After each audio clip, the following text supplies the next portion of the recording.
ಕಾರ್ಯಕರ್ತೆಯರ ಕೆಲಸ ಬಂದ್ ಚಳವಳಿ ಇವತ್ತಿನಿಂದ ಪ್ರಾರಂಭವಾಗಿದೆ. ನಾಳೆ ಕೂಡ ಮುಂದುವರಿಯುತ್ತದೆ. ನಾವು ಅನಿರ್ದಿಷ್ಟ ಹೋರಾಟವನ್ನು ಕೈಗೊಂಡಿದ್ದೇವೆ. ಆದ ಕಾರಣ ನಾಳೆಯಿಂದ ಎಲ್ಲ ಆಶಾ ಕಾರ್ಯಕರ್ತೆಯರು DC ಆಫೀಸ್ ಮುಂದೆ 10 ಗಂಟೆಗೆ ಬೆಳಗ್ಗೆ ತಪ್ಪದೆ ಹಾಜರಾಗಬೇಕು ಮತ್ತು ಯಾವುದೇ ಕೆಲಸಗಳನ್ನು ಮಾಡಿಕೂಡದು ಎಲ್ಲರೂ ಇಲ್ಲೇ ಹಾಜರಾಗಬೇಕಂತ ನಾನು ಈ ಸಮಯದಲ್ಲಿ ಕೇಳ್ತಾ ಇದ್ದೀನಿ. ಇವತ್ತು ನಮ್ಮನ್ನ ಕರ್ನಾಟಕ ರಾಜ್ಯ ಸಂಯುಕ್ತ ಆಶಾ ಕಾರ್ಯಕರ್ತರ ಸಂಘಟನೆಯಿಂದ ಇವತ್ತೇನು ಎರಡನೇ ದಿನಕ್ಕೆ ನಾವು ಹೋಗ್ತಾ ಇದ್ವಿ. ಇವತ್ತು ಮೊದಲೇ ದಿನ. ಸೊ ನಾಳೆ ಕೂಡ ಈ ಹೋರಾಟ ಯಶಸ್ವಿ ಆಗಬೇಕಂದ್ರೆ ಎಲ್ಲ ಜಿಲ್ಲೆಗಳಲ್ಲಿ ಕೂಡ ಎಲ್ಲ ಆಶಾಗಳು ಬೀದಿಗೆ ಬಂದು ಹೋರಾಟ ಮಾಡಿದ್ಮೇಲೆ ಎಲ್ಲ ಅಧಿಕಾರಿಗಳು ಬಂದ್ಬಿಟ್ಟು ನಾವು ತೆಗೆಯೋದಿಲ್ಲ ಅಂತ ಹೇಳ್ಬಿಟ್ಟು ಮಾತು ಅಡ್ಜಸ್ಟ್ ಮಾಡಿ ಹಾಕ್ತೀವಿ ಅಂತ ಹೇಳಿದ್ರೆ, ಆದರೆ ಧಾರವಾಡ ಜಿಲ್ಲೆಯಲ್ಲಿ ಮಾತ್ರ ನಡೀತಾ ಇರೋದು. ಎಲ್ಲ ಜಿಲ್ಲೆಗಳು ಬಿಟ್ಟು ನಾವು ಕೂಡ ಧಾರವಾಡ ಆಶೆಗಳು ಕೂಡ ಇದರಲ್ಲಿ ಹಿಂದೆ ಬೀಳಬಾರ್ದು.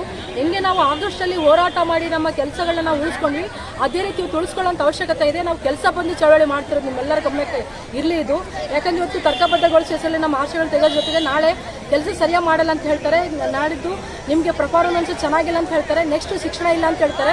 ಹಿಂಗೆ ಒಂದಾದ್ಮೇಲೆ ತಂದುಬಿಟ್ಟು ನಮ್ಮನ್ನು ಹೊರಗಡೆ ಇಡೋದಕ್ಕೆ ಸರ್ಕಾರ ಈ ಥರ ಮಾಡ್ತಿರೋದು. ನನ್ನ ಜೊತೆ ಸಿಸ್ಟರ್ ಚಲೋ ಇದ್ದಾರೆ, ಡಾಕ್ಟರ್ ಚಲೋ ಇದ್ದಾರೆ, ನಾನು ತುಂಬ ಚೆನ್ನಾಗಿ ಕೆಲಸ ಮಾಡ್ತೀನಿ, ನಮ್ಮ ಜೊತೆ ಎಲ್ಲ ನೀರು ಅಂತ ಅಂದ್ಕೊಂಡಿದ್ರೆ ಅದು ಸುತ್ತ ಸುಳ್ಳು.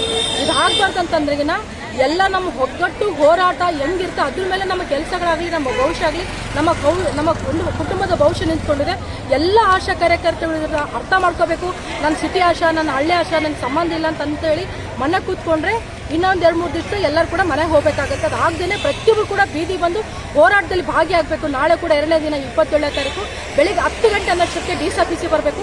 ಬರ್ತಾ ನೀವು ಒಂದು ಛತ್ರಿ ತೊಗೊಬರ್ಬೇಕು, ಮಧ್ಯಾಹ್ನ ಒಂದು ಊಟ ಕಟ್ಕೊಂಡ್ಬರ್ಬೇಕು. ಪ್ರತಿಯೊಬ್ಬರು ಕೂಡ ಇದು ಪಾಲಿಸ್ಬಿಟ್ಟು ಎಲ್ಲ ಆಶೆಗಳು ಕೂಡ ಮಾತಾಡಿಕೊಂಡು ಇರಬೇಕು DC ಆಫೀಸ್ ಮುಂದೆ ಅಂತ ಎಲ್ಲರಿಗೂ ಕೂಡ ಮನವಿ ಮಾಡ್ತಾ ಇದ್ದಾರೆ.